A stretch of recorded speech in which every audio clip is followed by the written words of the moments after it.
So we are honored to have with us this afternoon PJ Caposey. PJ was our featured leadoff article in the inaugural issue of Legacy, Transformation, and Action. We've known each other for quite some time. And PJ, welcome. So glad to have you with us. Excited to be here, Walter. Appreciate the opportunity. Hey, when I first knew you, when our paths crossed back in the day, you were superintendent of Meridian School District. And then somewhere along the way, you're so good, they gave you a second school district, Oregon School District. How did that happen, and how does that work for you? Um, well, I don't know. It was so good. The plan. So it's been complicated. About 5 years ago, I would have told you this was the dream, right? Yeah, yeah, I love Meridian. It has been exceptional to me. It's a fantastic district, wins all kinds of awards that they've yeah. earned, and I think likely would have earned without my leadership, right? It's a great place. Wow, Um, Oregon is home, and it's where my kids go. It's where my wife wonderful. teaches, and so it's where I cut my teeth as a principal. And as I've shared with lots of people, I was not the best principal at the outset of my career, and they hung with me. Yeah, And so it's a very special place to me. And so 5 years ago, I would have told you that the dream is to do both. When COVID hit, yeah, it became clear the districts kind of took divergent paths down that in terms of strategy.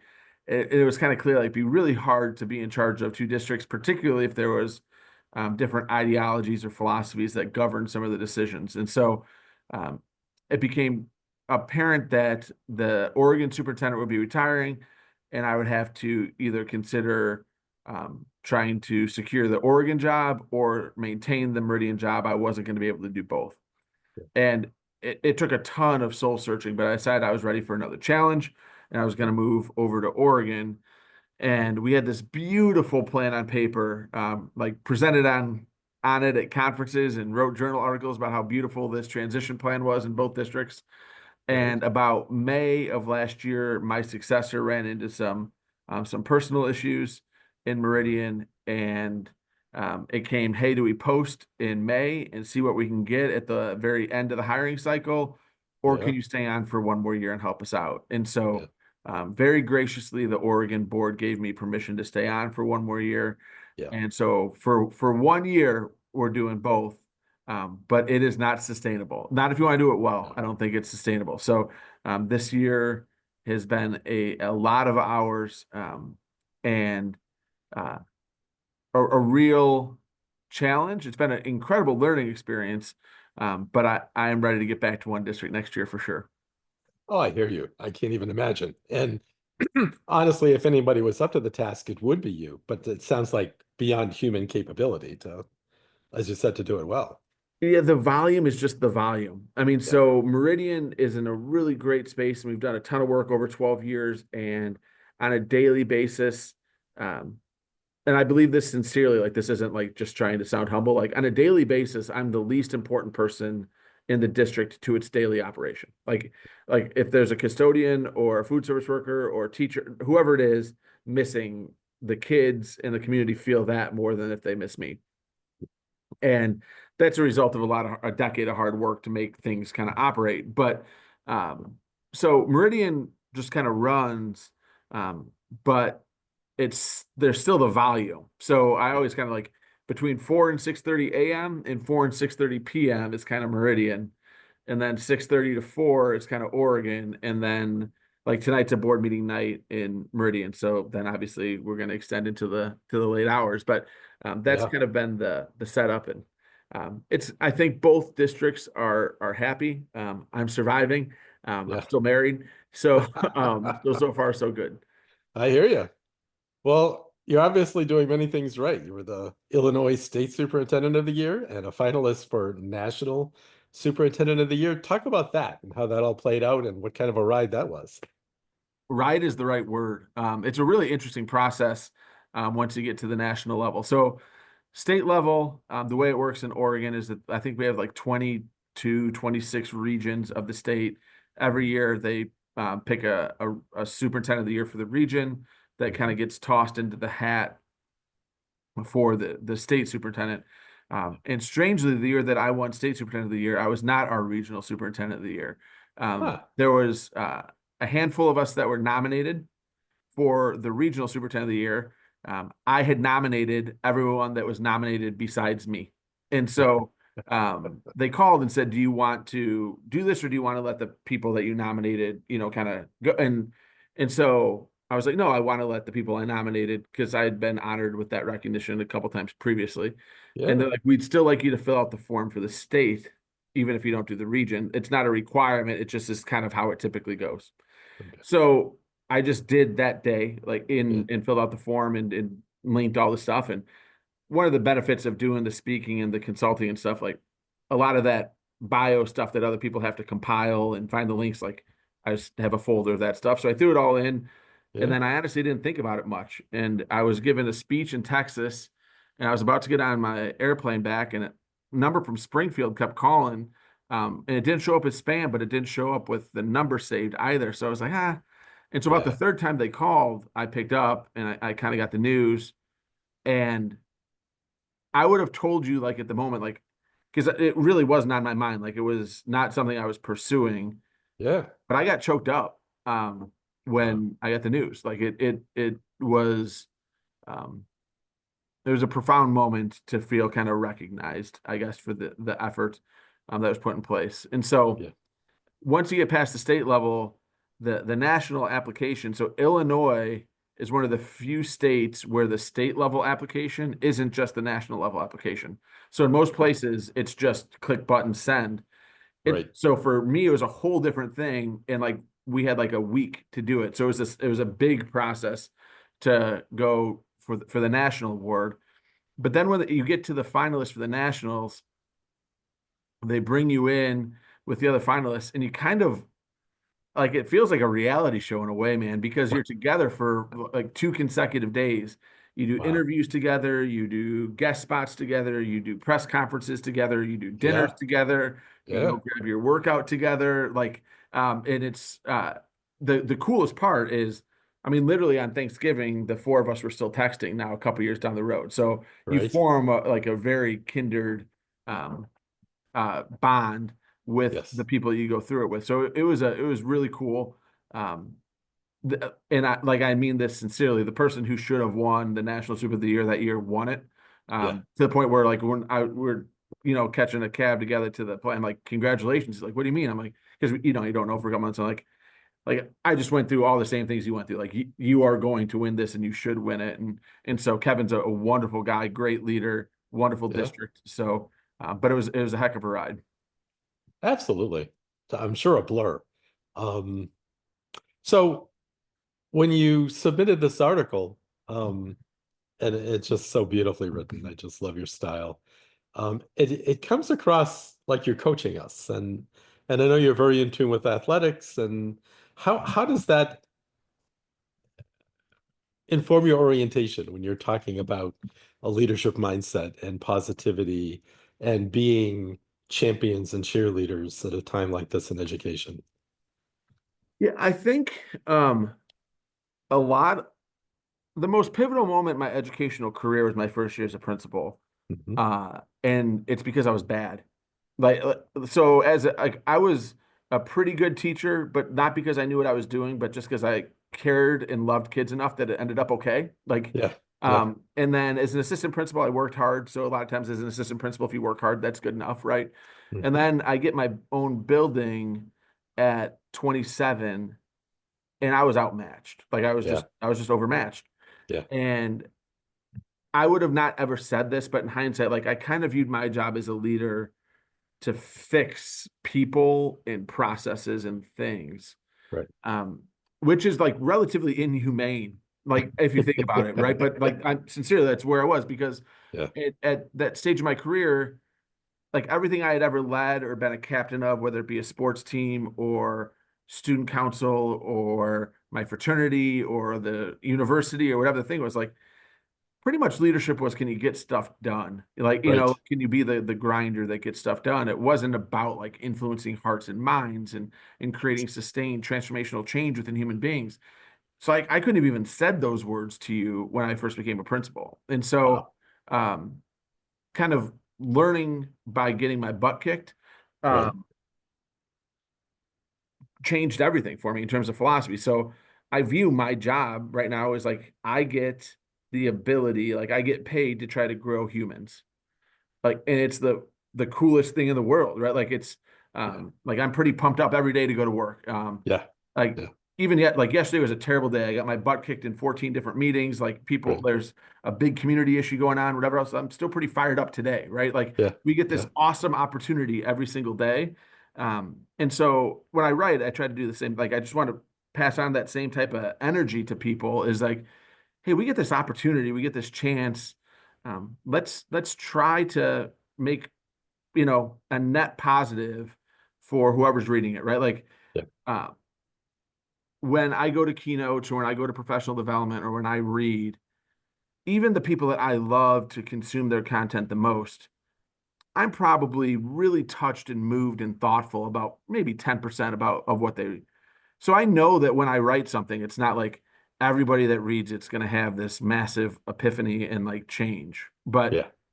I know that I get this unique opportunity to have a chance that Yes. they might read it and that they might change. And that just fires me up. So that's kind of the tone that I like to embrace as I write.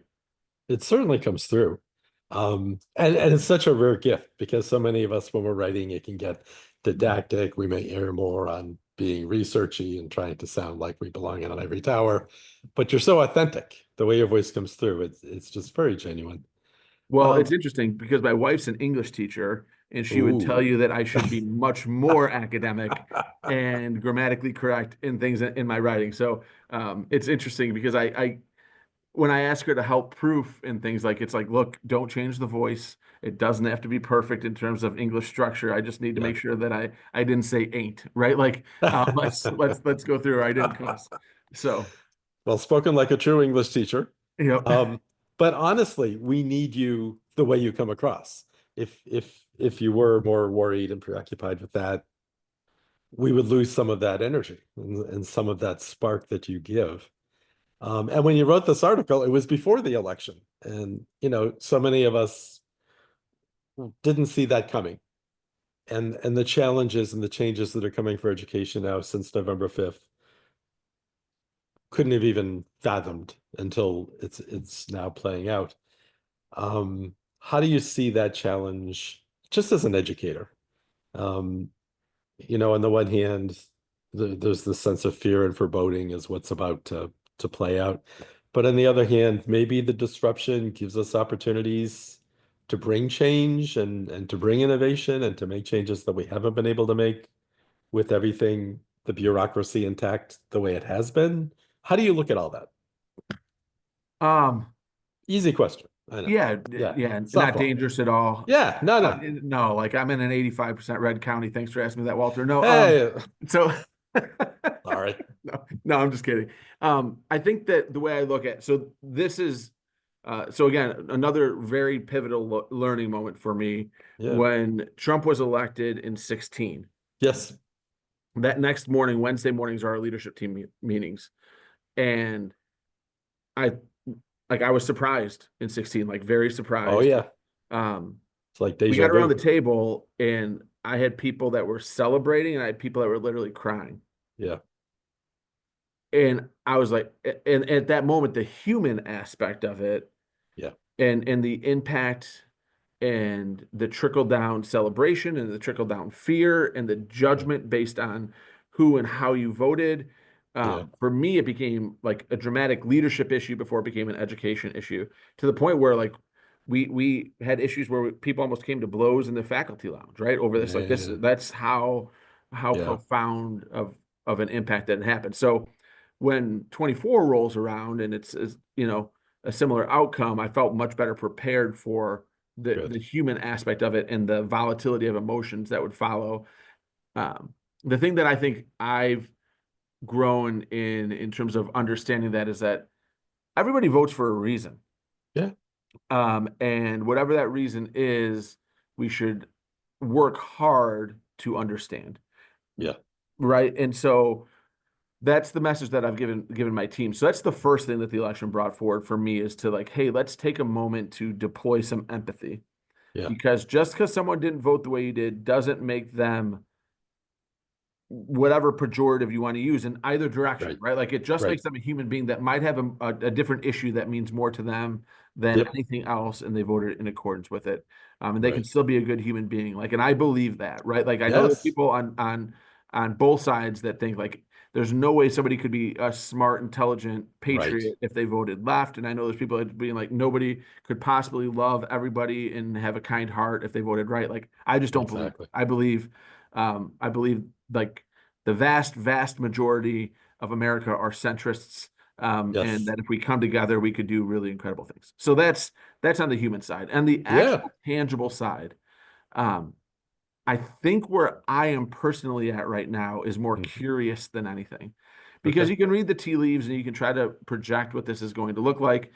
And I want to be very clear, like when I do that, Hmm. there are outcomes that are absolutely terrifying. Right.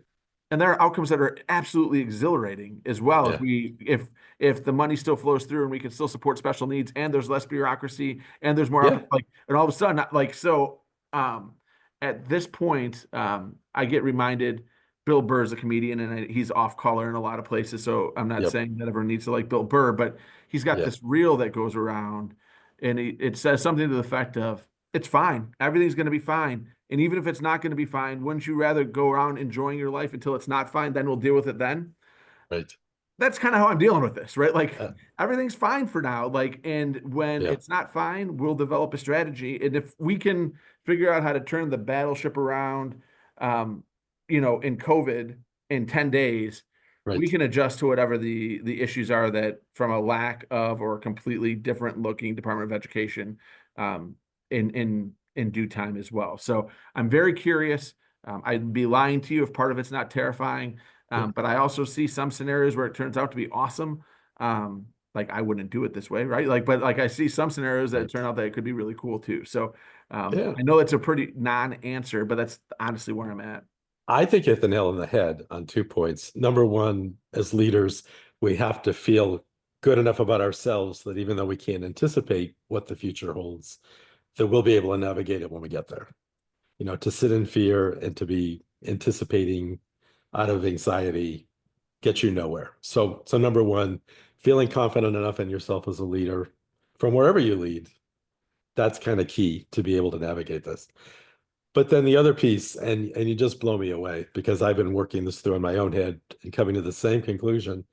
This is a human issue. And where we are is people at both ends of the spectrum are looking at the other side thinking, how can you even be there? And we can't even talk to you. We're not even having the same discussion anymore.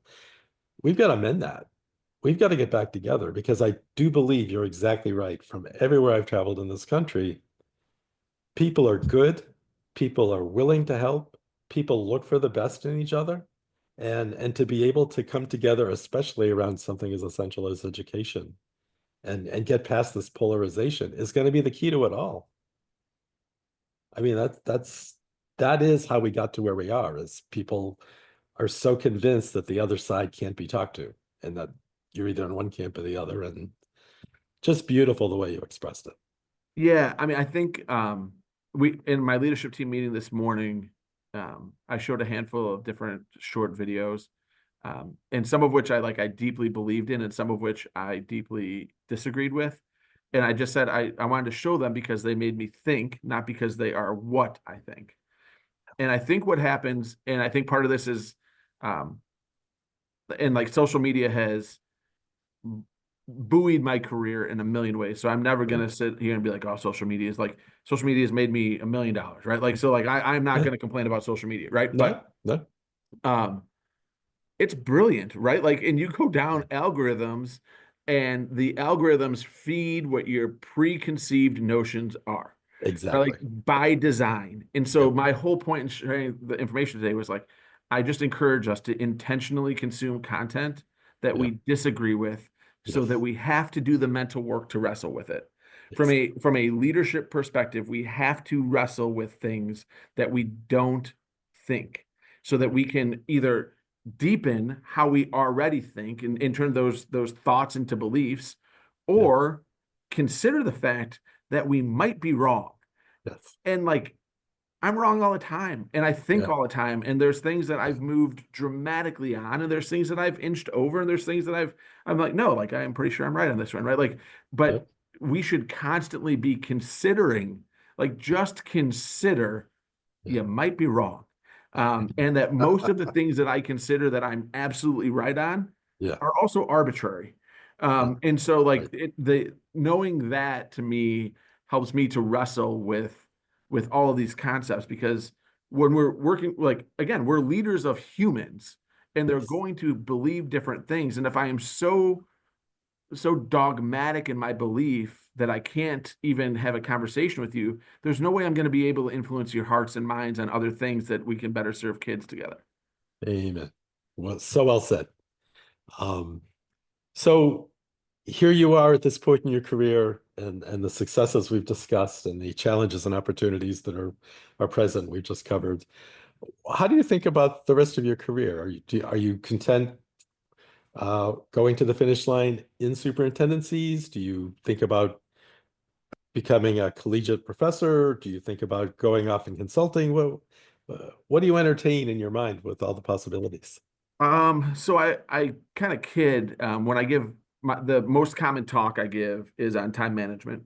Yes, And the I laugh because I feel like I already kind of have most of those jobs, right? So right. I probably speak and consult about 100 days a year. Yeah, I've written, 10 books in the last yeah, 11 years. yeah, I coach in the private sector, meaning so I'm not coaching educators, I'm just coaching leaders and executives and ed tech. right. I teach at 4 or 5 universities, including in the Ivy League. Yeah, Um, so and now I'm super two districts, right? So like the life is full.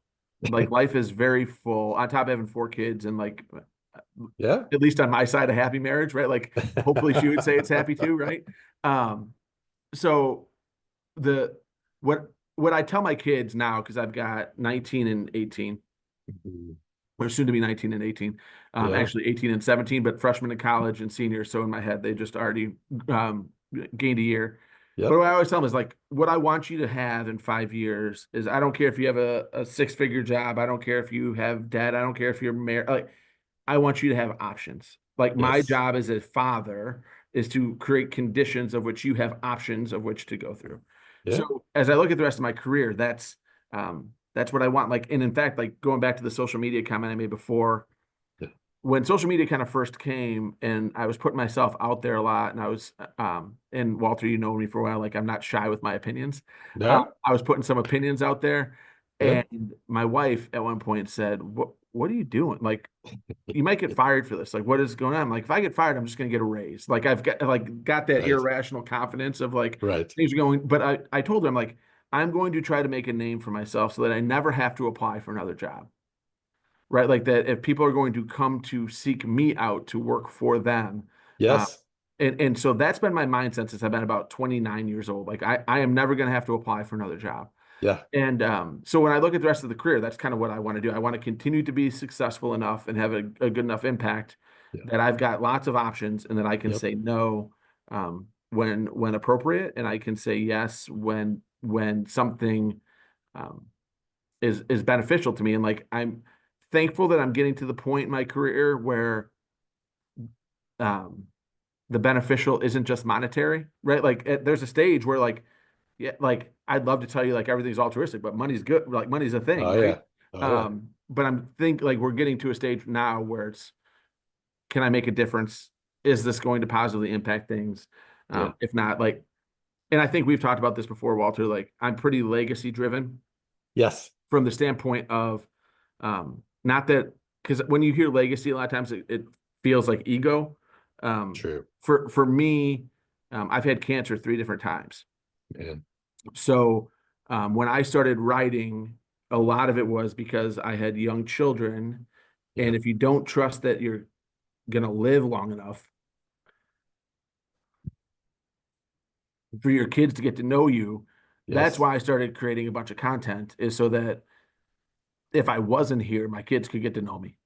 wow, And so, like when I talk about legacy work, that's it. Now, yes, I'm old enough that I've survived long enough and my kids are old enough that my kids have gotten to know me. But now it's can it be broader? Can we have a bigger impact on more people, whether it be on education in general, on leadership in general?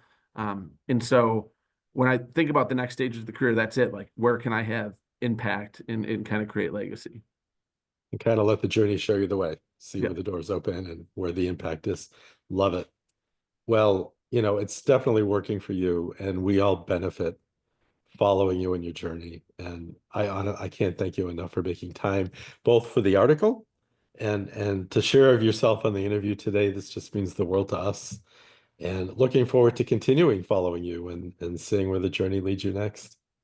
Well, Walter, I would do just about anything you asked me to do. You've been Oh very good man. to me for over a decade, and never asked for anything. You've just given and given and given. So, anything I can do to help you, I'm more than happy to do so. PJ's Caposey, you're the best. Thank you so much. And we'll keep the talk going. Absolutely. Thanks, Walter.